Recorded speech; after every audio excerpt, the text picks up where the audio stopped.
Victoria's parents offered to pay for my entire college if I left her, promising she'd get her trust fund early if she dumped me herself.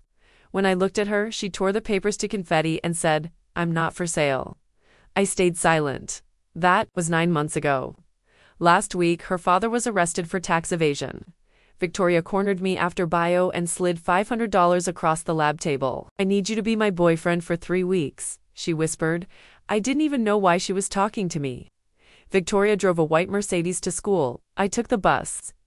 When she saw how confused I was, she finally explained. "My 18th birthday is in 8 months. That's when I'll get access to my trust fund." She leaned in closer, "But I want it now. And if I'm dating someone inappropriate, then they'll probably offer me some deal to dump you.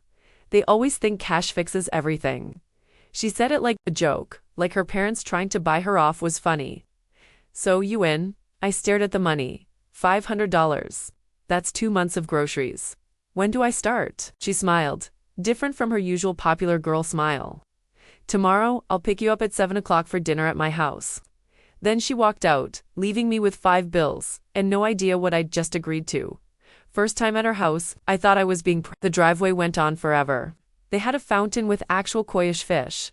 I counted 6 cars, all different brands. Her parents were in the formal living room. "Mom, Dad, this is Dakota." Her mom's smile died. Her dad's eyebrows went up way up.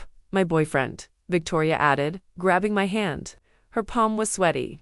"So," her dad cleared his throat. "What do your parents do, Dakota?" Straight to the job question. "My mom's a nurse," I said. I didn't mention the second job cleaning offices, didn't mention my dad hadn't been around since I was 10. Her mom's smile got tighter. "How nice." After that disaster, Victoria set up our routine, pick me up every morning. Hand-holding between classes, "We need to be seen together," she said, "make it believable." She even made me an Instagram so she could tag me and stuff, but something shifted the second week. She started doing this thing where she'd play with my fingers while we talked, probably for show, but it felt real. We went to this party at her friend's house. Mansion, obviously pool, the size of a lake. She stayed by my side all night, introduced me to everyone proudly. "This is Dakota," she'd say like I was someone special, not just the hired help. When some douchebag made a comment about me shopping at Target, she shut him down hard. "At least Dakota works for his money. What do you do besides spend daddy's cash?" The guy had nothing to say. That's when her phone buzzed. "My parents saw us this morning," she whispered, showing me the text. "They're furious." Her soft hand grabbed mine. "Let's go somewhere quieter." We ended up on this balcony overlooking the city. Lights everywhere, like stars but on the ground. She was wearing this dress, blue simple. Simple probably cost more than my mom's rent, but she made it look easy, normal. 3 months till my birthday, she said, random. She turned to me. Close. Really close. "Dakota, I need to tell you something." My heart did this weird skip thing. This was it. She was going to say this was more than just fake. That somewhere in all the pretending, it became real, like it had for me. "What?" She bit her lip, looked away, then back. "My parents want to meet with us tomorrow, both of us. Oh. They said they have a proposal about my trust fund." I bit my tongue so hard it tasted like copper. The meeting was at their house. Formal dining room this time. Felt like a court hearing. Her parents sat on one side, us on the other. Papers between us. Actual printed papers. "Dakota," her dad started, "you seem like a practical young man." I nodded, throat dry. "We'd like to make you an offer," her mom added, smiling. Fake smiling. Victoria grabbed my hand under the table, squeezed hard. "We understand you need money for college," her dad continued. "We're prepared to pay for your entire education. Any school, any degree." My brain stopped. Any school. That was hundreds of thousands more money than I'd ever seen before. In exchange, her mom said, still smiling, "You end this relationship today, right now, no contact after." I looked at Victoria, she was staring at the table. "That's not her," Dad interrupted. "Victoria can access her trust fund early today, if she ends this herself." The room went silent. Victoria's hand in mine, trembling.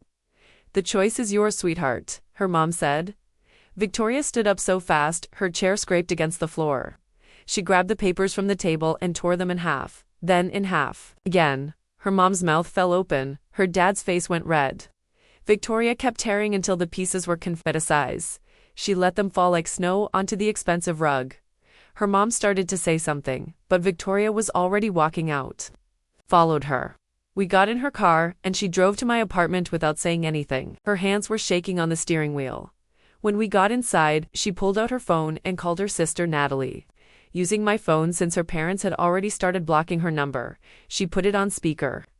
The phone rang 4 times. Before Natalie picked up, Victoria's voice cracked when she said they were trying to get me expelled from school. There was a long pause on the other end. Then, Natalie's voice came through, calm but serious, saying she'd help but we needed to document everything. That night, Victoria couldn't sleep. She kept staring at my ceiling, tracing the water stains with her finger.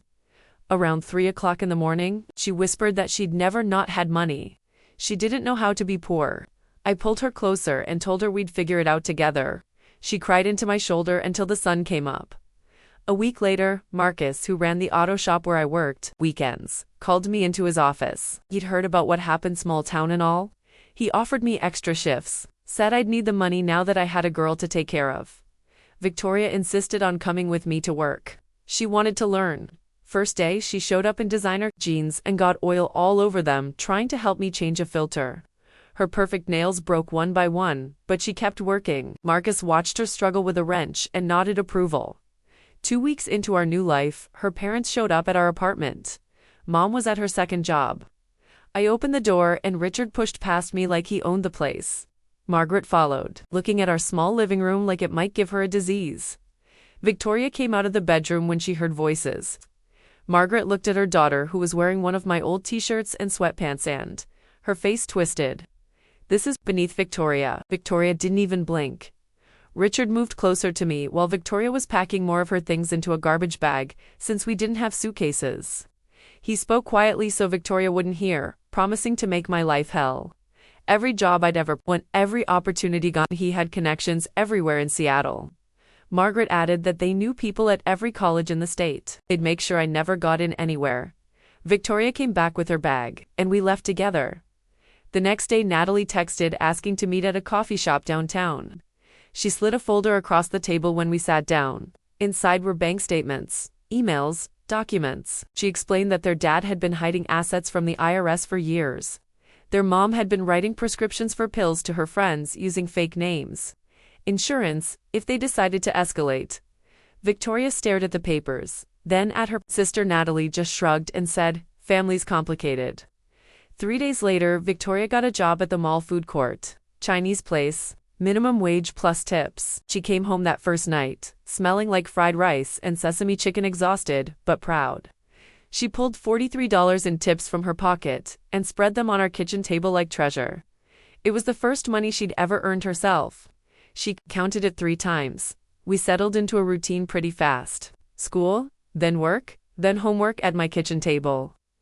Victoria helped me with calculus since she was actually good at math.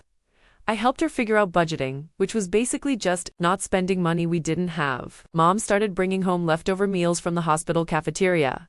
Not fancy, but it kept us fed. Victoria learned to like meatloaf. 2 weeks after that, things at school got worse. The principal called us both in separately, then our teachers, then our friends. Someone had suggested I was grooming Victoria, taking advantage of her. The counselor, Mrs. Peterson, asked Victoria if she felt safe with me. Victoria's face went red. She stood up so fast, her chair fell over. She told Mrs. Peterson that the only people she'd ever been unsafe with were her parents, and she walked out, slamming the door so hard the certificates on the wall shook. Later, we found out Mrs. Peterson was married to someone who worked at Richard's firm. Of course she was. The next day at the bus stop, Victoria grabbed my arm and pointed with her chin at a gray sedan parked across the street. The same car had been behind us when we left school. We took 3 different buses home that day, doubling back twice, and the sedan stayed with us until we ducked into a mall. My mom called me that night, her voice shaking. Margaret had shown up at the hospital where she worked, talking about how I was corrupting Victoria. Mom told her if she came near me again, she'd file harassment charges. Margaret just laughed and said we couldn't afford a lawyer anyway. Mom hung up on her.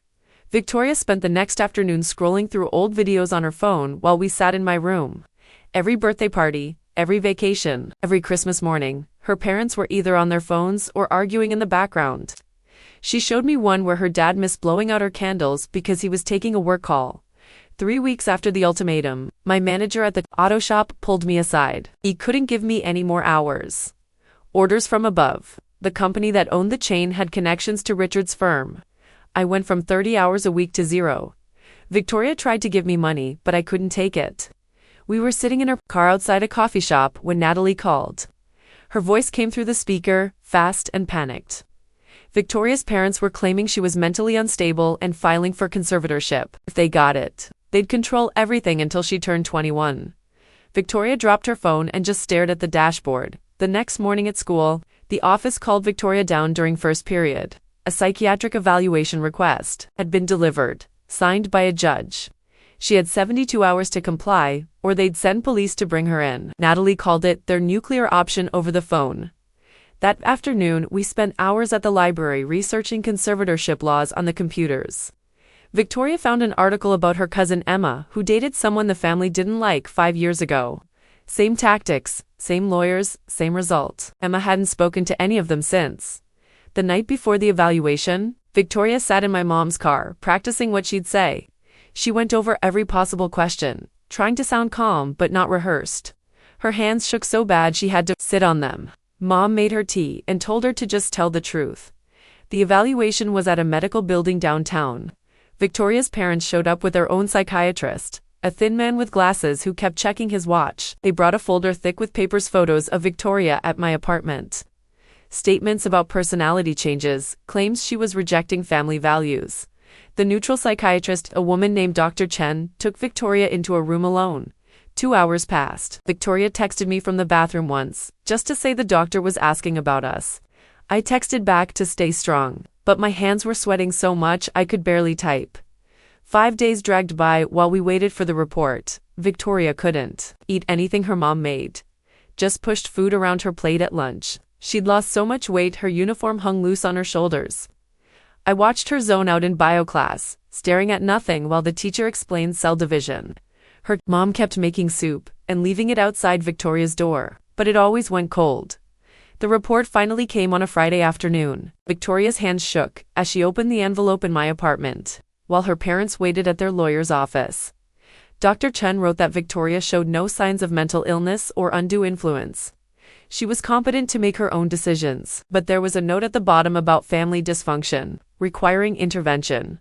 Victoria's parents filed an appeal within 2 hours. That weekend, Natalie showed up at my door with a USB drive. She'd been recording their conversations for weeks, using her phone hidden in her purse. The recordings had everything: her parents discussing bribes to school board members, her mom admitting she'd been accessing Victoria's medical records through a friend at the hospital. Natalie's face looked pale as she handed over the drive. Victoria hugged her sister so hard I thought she might break. We took everything to legal aid on Monday morning. The lawyer looked exhausted, dark circles under her eyes, files stacked everywhere. She listened to the recordings and read through our documents. She said we had a case, but warned us Victoria's parents had unlimited money for lawyers. This could drag on for years. 6 weeks passed in a blur of court filings and meetings. Marcus's cousin worked as a paralegal downtown and spent his lunch breaks researching trust fund law. He found something buried in the original documents. If the trustees acted against the beneficiary's best interests, control could transfer to an independent party. We had proof now with Natalie's recordings, but Victoria's parents struck back hard. They filed for a restraining order, claiming I was dangerous and manipulating their daughter. The judge granted it without even hearing our side. 500-foot minimum distance at all times. We couldn't eat lunch together anymore, had to take different routes between classes. The security guard followed me around, making sure I stayed away. Victoria started recording everything on her phone after that. Every conversation with her parents, every threat they made, every time they tried to control her, she uploaded it. All to cloud storage they didn't know existed, building evidence for whatever came next. My acceptance letters arrived in April. Full ride to UW for engineering. I'd worked so hard for that scholarship. The next morning, I got a call from the financial aid office. My scholarship was under review due to character concerns. They'd received troubling information about my conduct. Victoria's parents had reached the admissions board somehow. Natalie let us use her apartment to meet since we couldn't be seen together. She lived in this tiny studio near campus, barely room for all three of us. She kept apologizing to Victoria, saying she should have stood up to their parents years ago. Victoria just held her sister's hand and said it wasn't her fault too. Months after the ultimatum, the school board scheduled my expulsion hearing. Victoria's parents hired 3 lawyers who showed up in matching suits. Our legal aid attorney arrived 20 minutes late with coffee stains on her shirt. The board members already looked convinced before anyone spoke. Victoria sat in the back row taking notes on everything. Her parents sat in front like they owned the place. The hearing room door slammed open and everyone turned to look. Natalie walked in, pulling a metal cart stacked with banker boxes, her heels clicking on the floor. She wheeled it right up to the board's table and started pulling out folders, spreading them across the wood surface. The board members leaned back in their chairs. Some of them went pale. Victoria's mom stood up so fast, her chair tipped backward. Her dad's face turned red like he might explode. Natalie grabbed one folder and held it up. Evidence of my parents' bribery attempts. Her voice carried through the whole room. She opened another box and pulled out more papers, bank statements, emails, recorded conversations on USB drives. The board president picked up one document and his hands started shaking. 2 board members whispered to each other and kept looking at Victoria's parents. The school's lawyer grabbed his phone and started typing fast. Victoria squeezed my hand so hard it hurt. Her parents' lawyers huddled together, talking in low voices. One of them walked over to the board president and they had a quick conversation. The president stood up and cleared his throat. The hearing would be postponed indefinitely. Pending review of new evidence, people started getting up and moving toward the doors. Outside in the hallway, Richard grabbed Natalie's arm hard enough to leave marks. "You're dead to this family." His voice was quiet but scary. Natalie pulled her arm free and rubbed where he'd grabbed her. "I've been dead to this family for years." She walked away without looking back. Victoria's mom stood there crying angry tears while their lawyers tried to calm her down. We drove back to my apartment in silence. Mom had made spaghetti with the cheap sauce from the dollar store. We sat around our tiny kitchen table, eating off mismatched plates. Victoria smiled for the first time in weeks, twirling pasta on her fork. We're winning, but we all knew it wasn't over. Not even close. The next morning, Victoria's phone buzzed with a text from her bank. Her trust fund access had been frozen. Natalie called an hour later. Hers was frozen too. She showed up at our door that afternoon with 2 suitcases and a laptop bag. Our 1-bedroom apartment already felt small with 3 people. Now we had 4. Mom gave up her bed without complaining and started sleeping on the couch. Natalie took the floor in the living room with some blankets we got from Goodwill. We made it work because we had to. 10 weeks after the ultimatum, Victoria started getting sick. She'd wake up with headaches so bad she couldn't open her eyes. Food wouldn't stay down. She lost 15 pounds in 2 weeks. The free clinic doctor checked her over and asked about stress in her life. Victoria almost laughed at that question. The doctor said it was anxiety manifesting physically. You need to find ways to manage this. She gave us some pamphlets about breathing exercises and meditation. Victoria threw them away on the walk home. That's when Natalie had an idea. We started posting about everything online. Reddit first, then TikTok, Twitter, everywhere we could think of. The story of rich parents controlling their kids with money. Screenshots of the legal documents Natalie had saved. Our posts started getting thousands of views, then tens of thousands. People shared their own stories in the comments. Kids cut off for dating the wrong person, for choosing the wrong career, for being gay. The support messages poured in. Some people even sent money through Venmo to help with groceries. Victoria's parents found out about the posts within days. Their lawyer sent a cease and desist letter, then they filed an actual lawsuit for defamation. They wanted everything deleted, plus damages for harm to their reputation. Legal aid lawyer looked at the paperwork and shook her head. We needed real representation, or we'd lose everything. That night, I held Victoria while she cried. She kept saying she should just give up, take their money, let me have a normal life. I'm not worth this. She tried to push me away, but I wouldn't let go. We fought for the first time. Really fought. She threw a glass against the wall. I punched a hole in the bathroom door. Mom and Natalie sat in the kitchen, pretending not to hear us screaming at each other. The next morning, a lawyer called. She'd seen our story online and wanted to help pro bono. I specialize in trust fund abuse cases. She'd taken down families, like Victoria's before. We met her at a coffee shop downtown. She looked through all of Natalie's evidence and smiled. 3 months after the ultimatum, she filed our countersuit. Breach of fiduciary duty, intentional infliction of emotional distress, fraud. The list went on. She included Natalie's recordings as evidence. The recordings where Victoria's parents discussed bribing school board members, where they talked about destroying my future to control their daughter, where they laughed about how easy it would be to ruin a poor kid's life. Their lawyer's face went white when he saw what we had. The next morning, a reporter called my phone asking for a comment about the lawsuit. Someone had leaked the whole story to Channel 7. By noon, the headline was everywhere online. Pharmaceutical heir's parents tried to buy off daughter's boyfriend. Richard's company stock dropped 2 whole points before the market closed. Victoria showed me the calendar she'd been keeping in her apartment. Every single day crossed off with red marker. 5 months until her birthday. 5 months felt like years when you're counting every hour. Margaret showed up at the hospital 3 days later while my mom was working her shift, started screaming in the middle of the emergency room about how my mom would never work in this city again. Security dragged her out while patients filmed everything on their phones. Mom's supervisor pulled her aside after and told her not to worry. The hospital had dealt with rich bullies before. Our lawyer called that afternoon with news that changed everything. He'd been digging through old documents and found something huge. Victoria's trust wasn't set up by her parents at all. Her grandmother had created it 20 years ago. The old woman had put in all these rules to stop her daughter, Margaret, from controlling the money.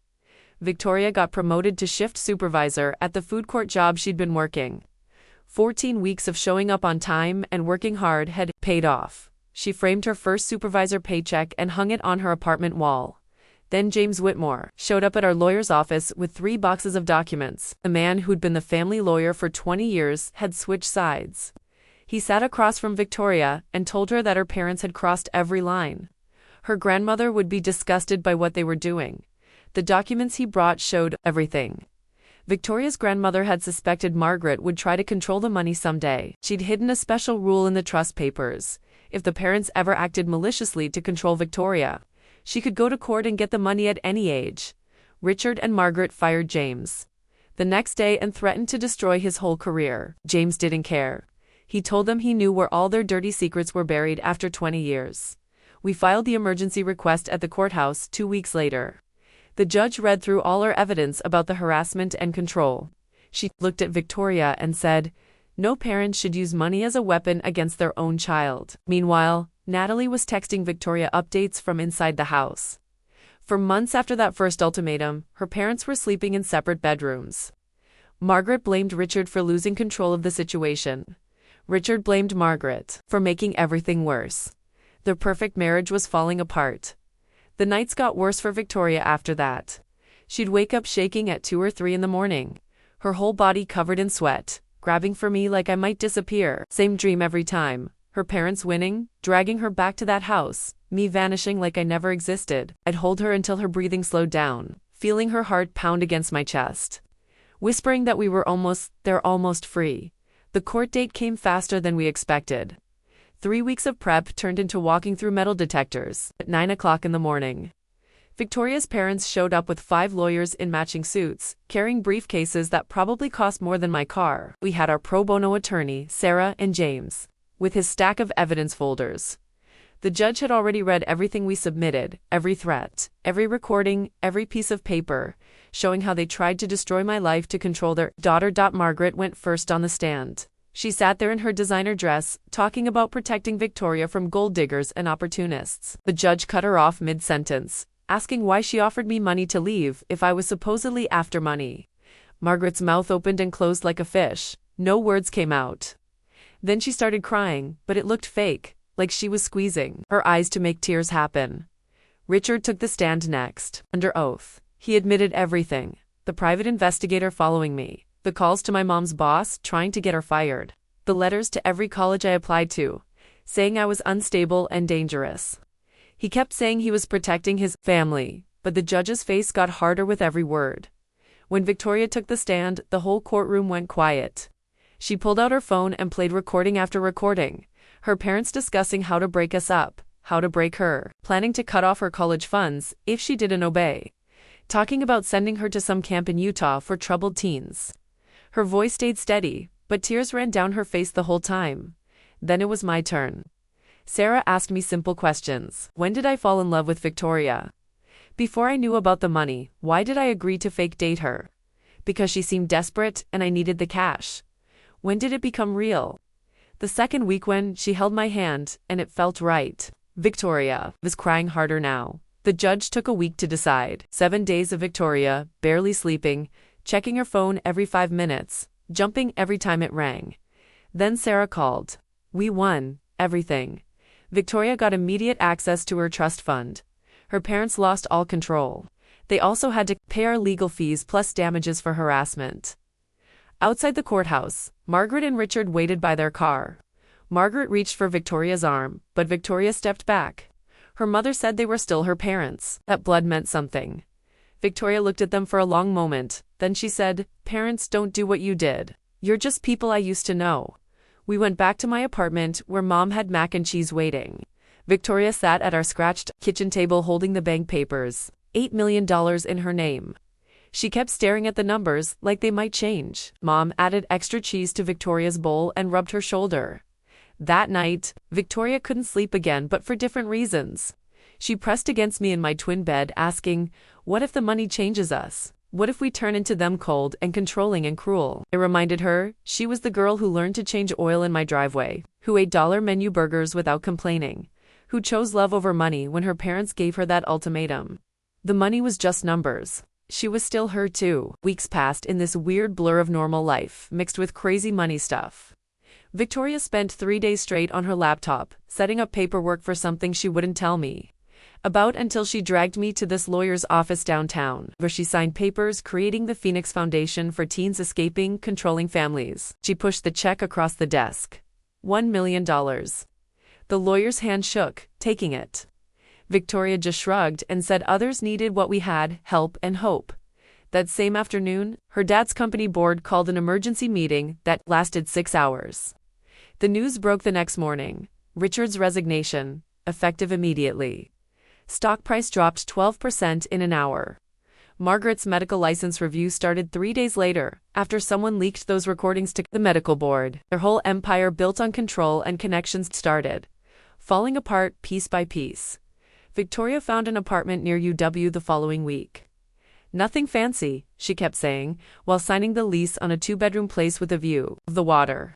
She still went to her food court job every morning at 6 o'clock. Her manager asked if she was crazy now that she had money. She just said she liked earning her own money too. Made her feel real. Natalie called crying when her trust fund got restored. The judge ruled her parents had no grounds to freeze it after everything came out. She used her first payment to rent an office space and file paperwork for her own law firm specializing in financial abuse cases. She hugged Victoria so hard I thought ribs might crack. "You inspired me," she said over and over. Victoria forgave them. But when Brittany showed up at our apartment with expensive flowers and a sob story about peer pressure, Victoria didn't even let her pass the doorway. She took one look at the girl who'd spread the worst rumors and closed the door in her face. I heard later that Brittany told everyone Victoria was stuck up now. But Victoria didn't care any more about what those people thought.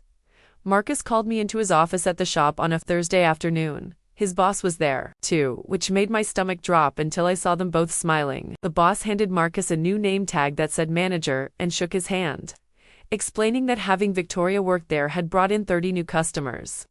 Just from people wanting to see the rich girl who chose to change oil. Marcus got a raise and a bonus. And the first thing he did was give everyone an extra day off with pay. 2 months after the court case ended, Victoria's foundation had enough money to help its first family. A kid named Tyler, whose parents kicked him out for being gay. He'd been sleeping in his car and working 2 jobs trying to save for college. Victoria met with him personally and set him up with an apartment and full tuition for community college. She came home that night with tears on her face, saying it made everything worth it. Graduation day came in June with the football field, set up with white chairs and a stage. Victoria walked across to get her diploma, and I watched her eyes scan the crowd once before looking away.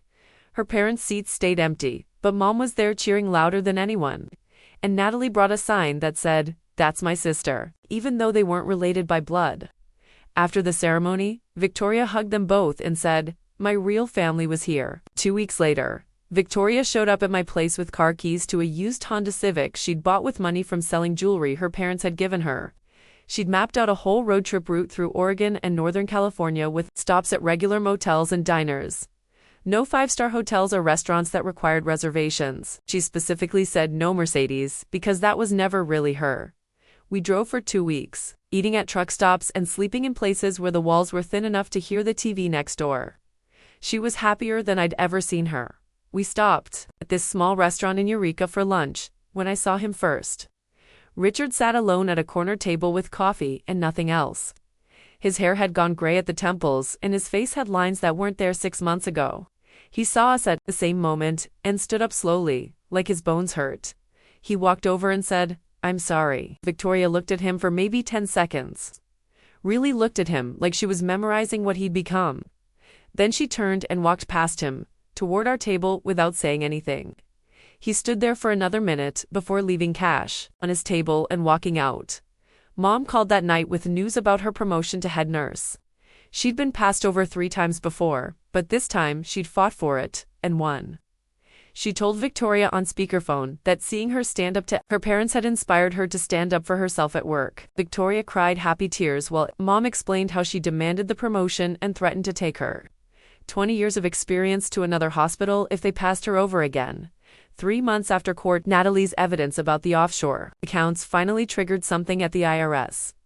Federal agents showed up at both Richard and Margaret's new separate homes with warrants and boxes of documents. The investigation found millions in hidden money they'd never paid taxes on, going back 15 years. The penalties and back taxes meant they'd have to sell everything just to avoid federal prison. The news made the business section of the paper with their photos looking like mugshots. Victoria read the article once, then threw the paper away without commenting. September came and we packed up for UW together. Victoria had picked social work as her major after working at the community center all summer. She filled out the forms where they ask why you chose your major and wrote a single line about wanting to help kids escape families like hers. 2 weeks into fall semester, a thick envelope showed up at our apartment with Margaret's handwriting on it. Victoria opened it and found pages of her mom's neat script, talking about forgiveness and family bonds and how they just wanted what was best for her. She read maybe 3 lines before walking to the kitchen sink and burning the whole thing with my lighter. The smoke detector went off, but she didn't move until every page turned to ash. October marked 1 year since that dinner where her parents made their offer, and we went back to the same fancy restaurant to celebrate. Victoria ordered the cheapest thing on the menu, just like I did that first night. And when the waiter brought our food, she grabbed my hand across the table. Her foundation had grown faster than anyone expected, with James working as legal counsel. After everything that happened with his own family, he called it his redemption, helping other kids escape the same trap. Together, they'd already gotten 17 teens out of bad situations. Natalie joined them for months after the court stuff wrapped up and won her first case, helping a girl whose parents were using her college fund as leverage. The girl cried in Natalie's office afterward. And Natalie called Victoria immediately to say thanks for showing everyone it was possible. Then the news broke in January. That really ended everything. Richard got arrested for tax evasion on some offshore accounts, and the investigation uncovered years of fraud at his company. Margaret's medical license got pulled when they found out. She'd been writing fake prescriptions for rich clients on the side. Their whole empire just collapsed in a matter of weeks. Victoria found out from a reporter who called asking for comment. And she just said no thanks, and hung up. March brought a conference invitation where they wanted Victoria to speak about financial abuse in families. She stood in front of 200 people and talked about how money isn't love, control isn't care, and sometimes the people with the least money have the most of what actually matters. The crowd gave her a standing ovation, but she just looked uncomfortable with all the attention. Most nights, we just studied in our tiny apartment near campus. Victoria making ramen while I wrote essays for my engineering classes. One time she caught me staring and asked what was wrong, and I reminded her about when she couldn't believe she'd have to live like this. She just laughed and said, "This is better than any mansion." Her 18th birthday came in April with no big party or fancy dinner. Just Mom and Natalie and Marcus eating grocery store cake in our living room, while Victoria opened cards they'd made by hand. She raised her plastic cup of soda and called them her real family, and everyone got quiet for a second before Mom started crying happy tears. Late that night, after everyone left, Victoria pulled up her bank account on her laptop and showed me the balance. She'd donated half her trust fund to different charities for abuse victims and foster kids and legal aid programs. The number left was still huge, but she shrugged and said it was more than we'd ever need anyway. The next morning, I woke up to sunlight coming through our cheap blinds and Victoria making coffee in my old t-shirt that went down to her knees. She was humming some song completely off-key while measuring grounds, and when she saw me watching, she smiled that same smile from when this all started, except now, it was real. I got up to make eggs and bacon while she finished the coffee, and we moved around each other in the tiny kitchen like we'd been doing it forever, she said. I love you, the same casual way she'd been saying it every morning since the trial ended. And I pulled her close enough to smell her shampoo. I said it back, and meant it more than I'd ever meant anything. Outside our window, Seattle was waking up with traffic sounds and people heading to work. We had classes in an hour, and shifts at our jobs after that. Just a normal Tuesday in our normal life, with normal problems like rent and homework and what to make for dinner. Exactly what we'd fought for all those months ago when Victoria walked into my life with $500 and a crazy plan. Exactly what her parents never thought we'd actually choose, exactly perfect.